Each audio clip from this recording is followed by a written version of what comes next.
The biggest worry is the appointment of chairman of INEC. That's the big elephant in the room, in my view. Because the president has powers to appoint the INEC chairman. The 2027 election could most likely be the most compromised and perhaps the most expensive. And one of the reasons that we advanced was because of this leadership transition in INEC. If it's not managed carefully, if it's not managed from a statesman point of view, you could probably have, the next elections jeopardized because citizens are not going to trust, who mans the INEC. So it's very significant because Professor Mahmoud has been there for 10 years. That's a decade.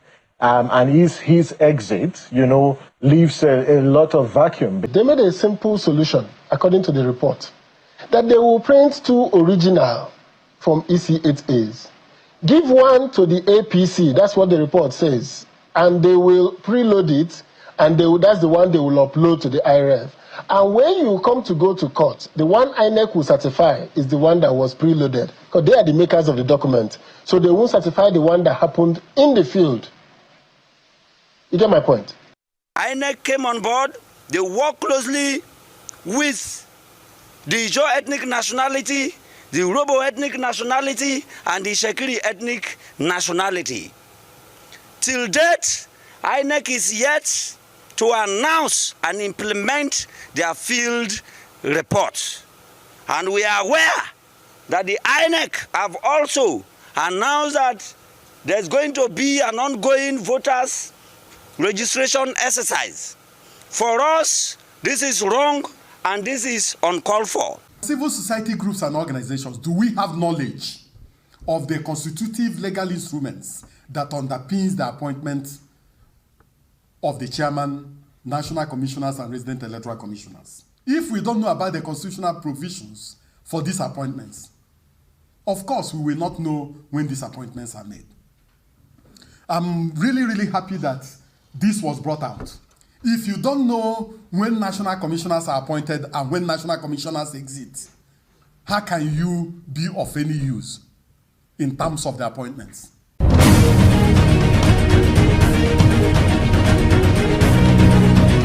In Nigeria, democracy is built on a fragile promise. The promise that every vote counts. But behind every ballot box, every polling unit, and every declaration of results, there lies one powerful office, the office of the chairman of the Independent National Electoral Commission, better known as INEC. But here is the uncomfortable question.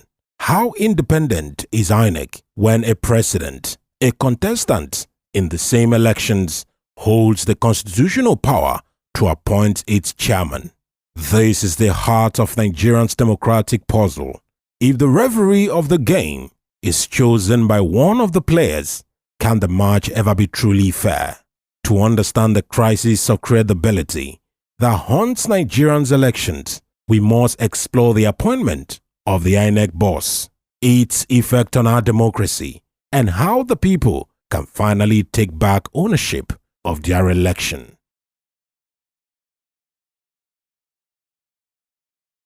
The foundation of INEC's leadership is written in the 1999 Constitution of Nigeria.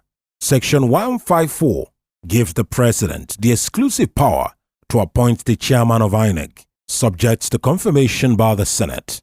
On paper, this looks democratic. The president appoints and the Senate confirms. But in reality, Nigerian Senate has often acted as rubber stamp, especially when the ruling party controls the majority. This means the president's choice almost becomes law. The chairman serves a 5-year renewable term. In theory, this provides continuity across election cycles. But in practice, it binds the Electoral Commission to the politics of those in power. If you doubt it, let's consider history. Under President Olusegun Obasanjo, Professor Abel Gunbadia and late Professor Maurice Iwu were appointed. Iwu in particular became infamous for the 2007 elections that the late President Umaru Musa Yar'Adua himself admitted were deeply flawed. Under Goodluck Jonathan, Atahiru Jega was appointed. Jega's tenure is remembered for the 2015 elections. where an opposition candidate, Muhammadu Buhari, defeated a sitting president for the first time in Nigerian history. Many still see Jega as a symbol of relative credibility. Under Muhammadu Buhari, Mahmood Yakubu was appointed.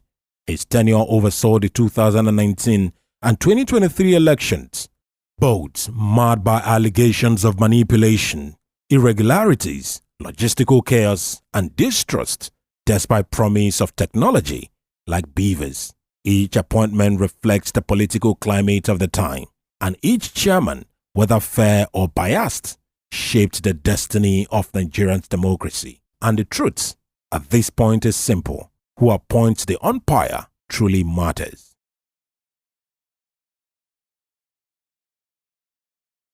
To understand how powerful the office of the INEC Chairman is, one only needs to revisit Nigeria's electoral history. Take 2007, for example.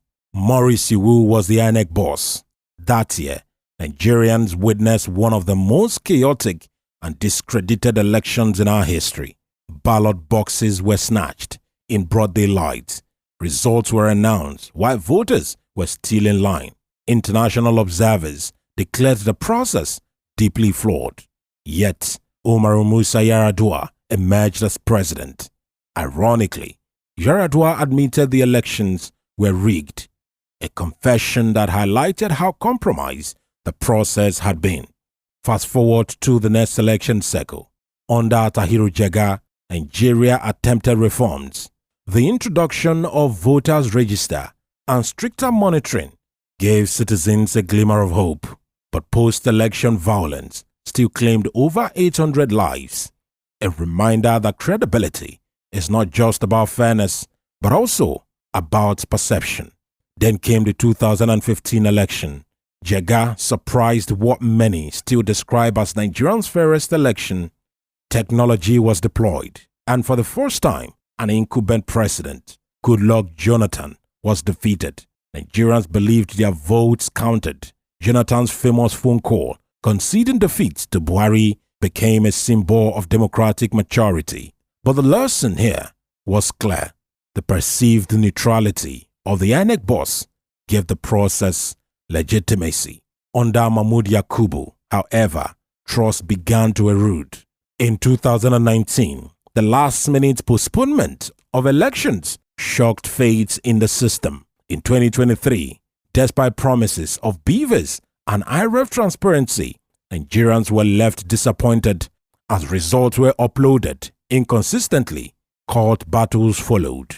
Once again, INEC's credibility was questioned, not only because of technology, but because the public never truly trusted that the umpire was neutral. Time and time again, Nigerians have asked, can the INEC chairman appointed by the president ever be impartial?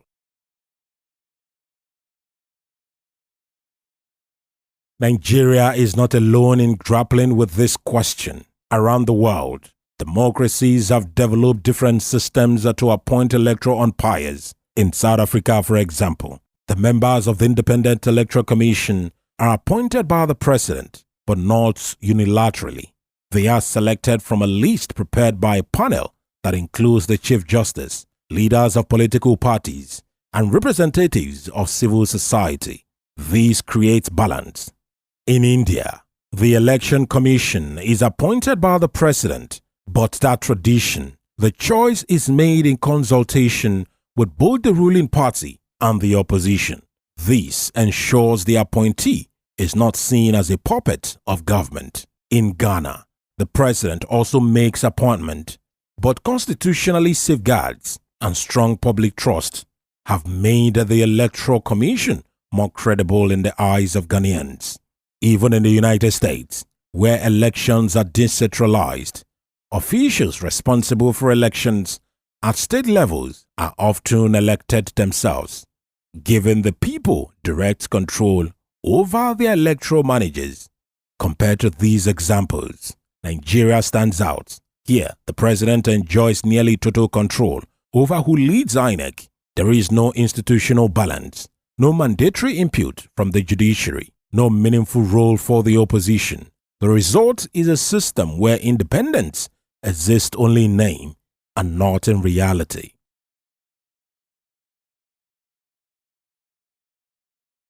When the president appoints the INEC chairman, a silent shadow falls over every election. Even before the first ballot is cast, trust is already broken. Opposition parties see the umpire as compromised. They enter the contest believing the field is not level. Citizens approach polling day with skepticism, wondering if their votes would even matter. This perception is not trivial. It has real consequences. Number 1, voter apathy. In 2023, only about 27% of registered voters turned out. Many stayed at home, convinced their votes would be wasted. Post-election violence. When people believe the system is rigged, they are more likely to reject results. Nigeria has seen protests, violence, hundreds of deaths linked to disputed elections. And thirdly, the judicialization of politics.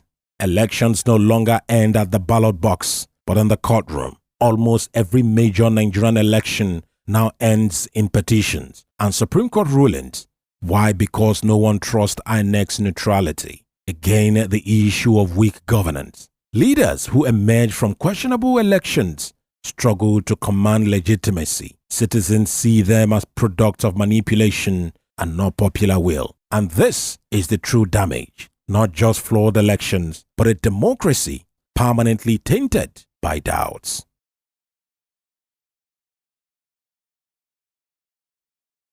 So, how can Nigeria fix this broken system? The answer lies in reform, constitutional reform, institutional reform, and civic reform. First, the appointment process must change.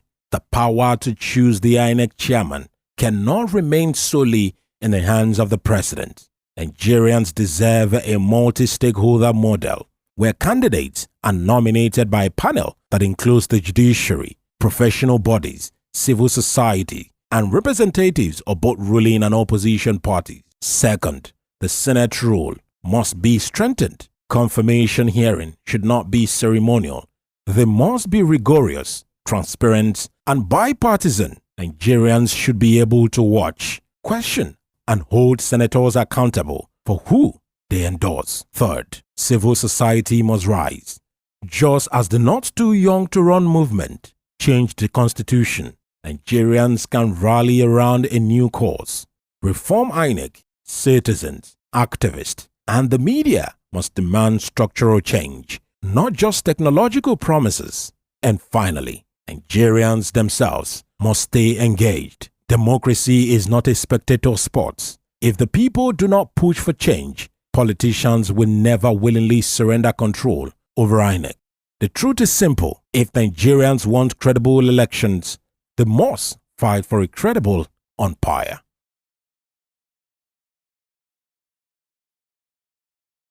What happens if we do not fix the system? The answer is frightening. Nigeria risks sliding deeper into electoral chaos, where fewer people bother to vote, where violence becomes routine, and where the court, not the people, decides who governs. Already, the signs are there. Turnout is collapsing. Distrust is rising. Younger Nigerians, once hopeful, now joke that their PVC is just another ID card. But what if we did fix it? Imagine a Nigeria where the INEC chairman is chosen through a transparent and credible process, not by presidential whim. Imagine elections where both winners and losers accept results because they trust the referee. Imagine a democracy where leaders are truly chosen by the people and not by power brokers. The difference between these two futures is the difference between a Nigeria that survives as a fragile democracy and a Nigeria that thrives as a strong one. The choice to this is yours and mine.